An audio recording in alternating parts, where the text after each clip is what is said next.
al povo akli maliano povo marti tira tanna kaman ba no wodile na sani minana kidan na dere be katu badun bitila na gida babadun bin sakatin an na gi katuluna kaman ba akla le gi mini bara mutamam malu sai na mage hen le ba bitana sai kuma malu mage hen le shab bitao alu na dia tan be so du umun yala da kutu ni zan ku bele dia tan na ta bagre be gili tin asan na ina mushkili mashakila na mage furju yala diga na sanigi digule na haja da batari na ta ta banin ayanin isa ga ali jore da bukura ayan ta ga ali bukura bad bukura ayan de kula ga da lega kulu batali ti gitin ta insan ana ga salu kuma tanno kin len na mali na iya sake rabuna wodin na tidin ta ya hakuma asan ta ga ha itunina ma san ta disi na fisas mata murku yinat. Sounds of the Week on iRadio, your eye on South Sudan. Live from Juba, on air and online. This is iRadio News. Hello, this is iRadio News. First, here are the headlines.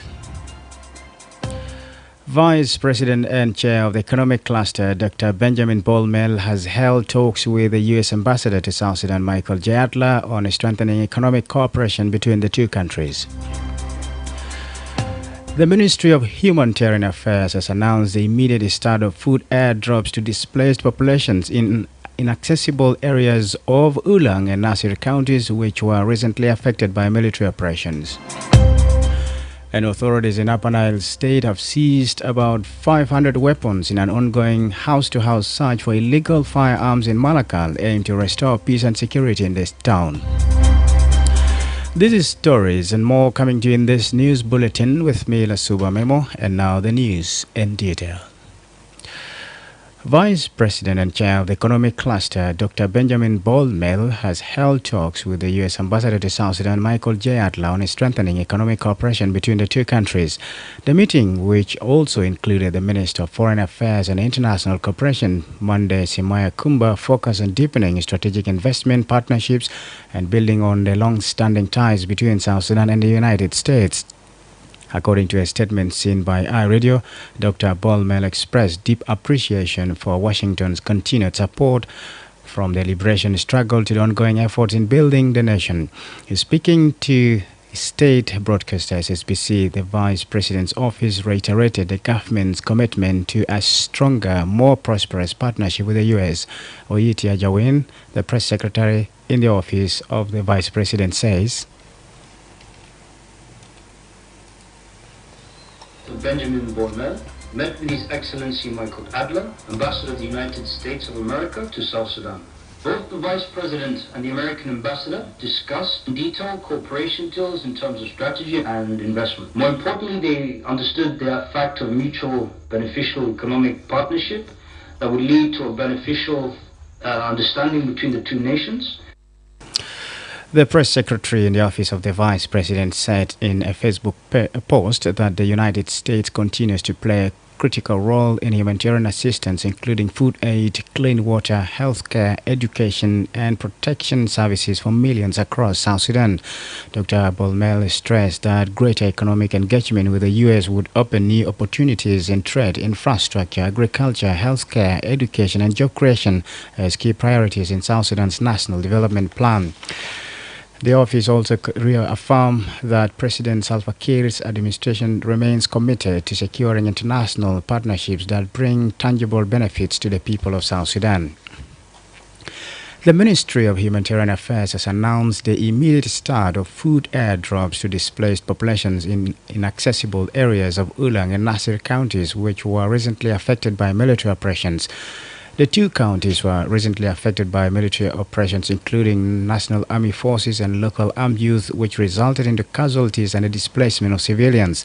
The government confirmed last week that civilians have re-entered the affected areas following a restoration of calm. Speaking after a meeting with Vice President for Economic Cluster, Dr. Benjamin Bolmel, Minister Albino Akol Attack confirmed that accessible areas will continue to receive food deliveries directly to vulnerable people on the ground. Minister Tak emphasized the urgent need for the government of South Sudan to step in and fill the gap, citing the significant cut in international humanitarian funding. He added that President Salva Kiir, through the directive of the Vice President, has approved government support to assist those affected by the conflict. Minister Tak noted that calm has returned to the affected regions and the government hopes this intervention will encourage internally displaced persons to return home. He said the ministry's plans to extend assistance in the form of shelter, medical care and other essential services. Minister Albino Akola Tak made the announcement on the state TV SSBC yesterday. We can cut off funding in our humanitarian situation, which need the government of South Sudan to come in to fill the gap for our people. As I said, as his capacity as chair of economic cluster, I came to share with him all these difficulties, which need a lot of resources for us as the government to fill the gap. His Excellency, with the directive from His Excellency the President, have now approved for us to support the vulnerable people as a result of conflict in Nasser and Ola. And we are now going to start immediately airdropping of food assistance to those areas. Those areas that we cannot reach, we drop the food. Those areas that we reach, we take the food into the vulnerable people that are on the ground. This is in line with the fact that the calm has already returned to those areas, and we need the IDPs, those who ran away from those areas, to come back. And with this support, we believe that people will come back and we will actually continue to support the vulnerable in terms of food, shelter, medical care, and other services. Authorities in Upper Nile State have seized about 500 weapons in an ongoing house-to-house search for illegal firearms in Malakal aimed to restore peace and security in the city. The governor of Upper Nile State, General James Kong Chol, said the collected weapons include AK-47s, PKM machine guns and grenade rifles. General Kong said the crackdown, which began yesterday, was prompted by recent skirmishes and rising tensions in the state capital, but noted that the situation is now stable. He said search for ammunition aims to ensure that no unauthorized persons possess weapons in the town to reinforce safety for civilians. The governor added that the crackdown is part of the government's effort to disarm civilians and rebuild trust in public safety mechanisms across the region. He spoke to iRadio this morning from Malakal. أنا عمونا تنشط لأنه في يعني في تدفق بتاع السلاح في ناس يعني شاعرين إنه في ناس حايمين بالأسلحة فيعني هنا يعني أخذنا مع الجيش إنه يعني نحن نعمل تفتيش عملنا تفتيش صباح وبارح يعني تفتيش كان كويس خالص ولقى سلاح القاعد في بيوت مع ناس وجمعهم يعني جمعوا موظفين القاعدين برضه معي في ولاية لأن شفت الجملة قبل كده ما كان هنا نزعزع بتاع الأمن في أيام اللي كان شكله في تجار ضمه عسى لأن الوضع مستقر وضع كويس يعني نحن ما دايرين السلاح يكون كل ذول عين بسلاح في ذات المدينة ما رسمي أنواع بتاعهم يعني نوريك كلاشيكوف لقوا AK-47 برضه في مدافع دي قرنوب وفي كام نقوم برضه في بيوت يعني ممكن نلحقوا دي 500 قطعة سلاح. Meanwhile, Upper Nile's Ministry of Housing and Land, in collaboration with the United Nations High Commissioner for Refugees, has officially launched a one-stop center in Malakal to help citizens recover their lost land title deeds. The Minister of Housing, Lands and Public Utilities in Upper Nile's State, Michael Nudo, says the center targets residents who lost residential or commercial land papers during the conflicts of 2013 and 2016. It says the center provides streamlined legal and administrative services to assist individuals in reclaiming property rights in what is a crucial step in reconstruction, legal recognition and resettlement. The initiative aims to assist all affected citizens in Malakal City, particularly in neighborhoods such as Al-Malakia, Al-Stora, Al-Matar, Luakat, Jalaba, Sora, Jalaba, Seha, Television, Asosa, Tarawa, Dangar Sufu and Al Salam. Since its opening, the center has registered 55 individuals who have lost their land documents. Authorities hope the initiative will restore public confidence and support orderly urban planning as displaced families return home. Minister Michael Newth explains. طبعا في من الغمار اللي بدأنا العايدين والنايبين الذين اوراقهم وغدهم في ايام الاعداد الحرب. طبعا كمعروف طبعا المنزل بيكون في 3 سنة، الواحد بيكون في وزاره والواحد بيكون المستفيد، والثالث بيكون في مسجل الاراضي في محكمه. ففي جزء من الناس برضه ما بيكون بشنو سينو ان اليونيتي ما عنده ثقه، ممكن يجي وزاره عشان يسجل اسم بتاعه. فالاسبوع اللي فات يمكن سجلنا 55، فهسه بعدنا فتحنا مركز اي مواطن هيجي يسجل، اي مواطن بس الملكات عنده الوطني الملكات ده ياكل يا مساعده في حياه مختلفه في الملكيه. طبعا بيت الورد بتاعه لاي مطار ولا تيجي لجلابه صور جلابه، تيجي لاي ساعه اي تلفزيون، وتيجي للوا صوزا الكدر صوزا وطراوه وبم ودنجرشو. في برضه اي سلام شركه كان خطوط 2012. The center, inaugurated on Tuesday, is located in the ministry's buildings and is a first experiment in Upper Nile State. The opening ceremony was attended by the acting mayor of Malakal, the state legal advisor, department heads, ministry's staff, and a large gathering of citizens and beneficiaries. This is iRadio Afternoon News. Sudan's interior minister has said it is coordinating with the country's refugee commission to relocate South Sudanese refugees from Khartoum state to a camp outside the capital. Sudan News Agency reported that the announcement is a new shift from the military government to finally designate South Sudanese citizens as refugees after they had been leading normal lives in Khartoum alongside Sudanese citizens since the south broke away from the north. Interior Minister Khalil Pasha Sairin also revealed during the regular press briefing at the Ministry of Culture and Information on Monday that plans were underway to deport Ethiopian and Eritrean refugees to camps in Kassala and Al-Khadrif. Minister of Interior Khalil Pasha has reportedly revealed that joint coordination is underway with the Refugee Commission regarding the deportation of Ethiopian and Eritrean refugees in the camps of Kassala, Al-Ghadrif, and South Sudanese refugees in a camp outside Khartoum state. The Sudanese Armed Forces and Paramilitary Rapid Support Forces remained locked in a deadly conflict that erupted in Khartoum on April 15, 2023, following a long-standing power struggle between the military commanders General Abdel Fattah al-Burhan and General Mohamed Hamdan Dagalo. According to the UN, the conflict in Sudan has killed an estimated tens of thousands, displaced millions, and left nearly half the country's population in extreme hunger, triggering the world's largest humanitarian crisis. Sudan used to host hundreds of thousands of South Sudanese refugees who fled 2 civil wars and others who were yet to return home following independence in 2011.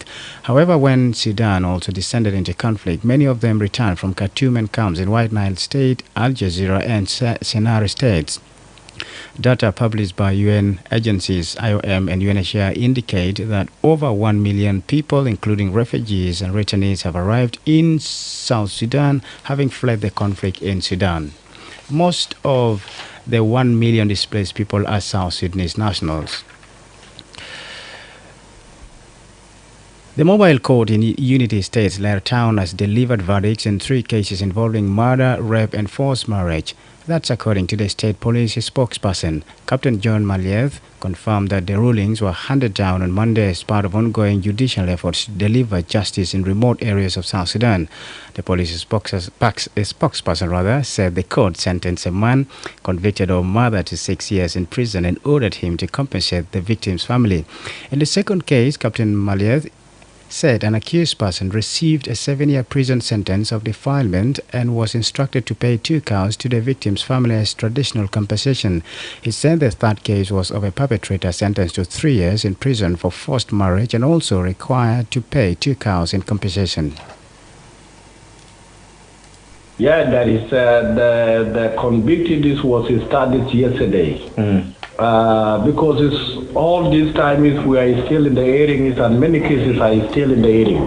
Just only Yesterday, it was started to convict the 3 people. Of the 3 people, there was a murder case, and there was the rape case, and there was an underage case. The sentence of these people is the murder cases was sentenced for the 6 years and paying the blood compensation. The rape cases also was sentenced for the 7 years in the prison and paying 2 cows for the foreigners of the victim. And secondly, the underage was convicted for the 3 years. Yes, it was a marriage. Pay 3 cows to the parents of the victim. The mobile court began operations on 15th of April 2025 in Lair to address a backlog of 57 criminal cases, including 35 murder cases, 8 rape cases, and additional cases of serious physical injuries and forced marriages. The police spokesperson said the court team includes 2 high court judges, 2 prosecutors, and 3 defense lawyers. They are supported by a team of 5 investigators, 3 from outside the country, 2 from Juba, and 1 from Bentiu, 2 trained local investigators, and 3 court clerks. This is iRadio News. And now to the international scene.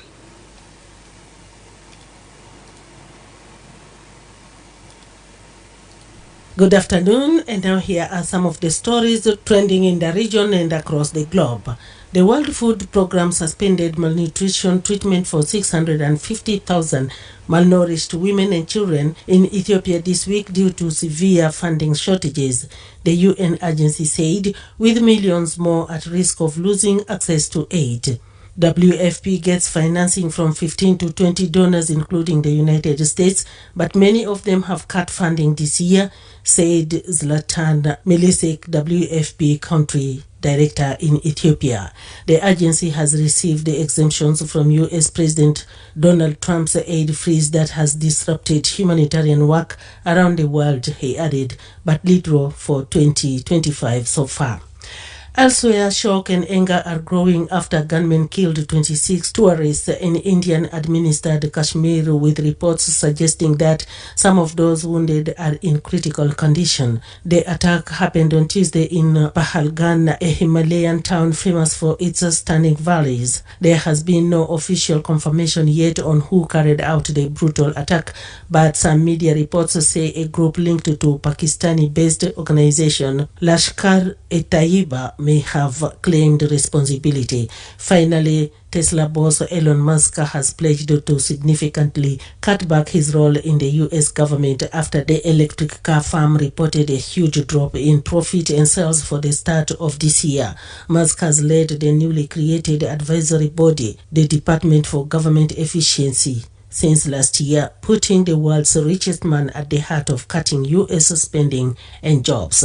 His political involvement has sparked protests and boycotts of Tesla cars around the world. Those are some of the stories from the region and across the globe. Back to you at the news desk. Thank you, Helen Samuel. And now, in the international arena of sport, here is Emmanuel Joseph Akile.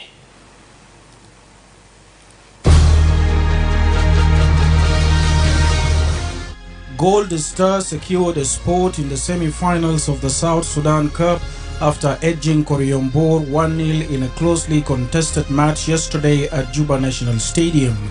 They are joined by Jamus FC Juba, who delivered a dominant performance by thrashing Ajong Mojok 7-0. Today's fixtures will determine the remaining 2 semi-finalists. Marikh Bentiu faces Marikh Rang at Juba Stadium. Later, Awil United takes on Lionheart Malud in the quarter-final match of the tournament. In South Sudan Women's National League, in the third week, Al Rabita FC secured a narrow 1-0 win over Wajuma Awil at Bullock Playground. Meanwhile, Simba FC overwhelmed Kator FC with a staggering 13-0 victory. This marks Kator's second heavy defeat, having previously lost 20-0 to Ye Gwenstar in the second week.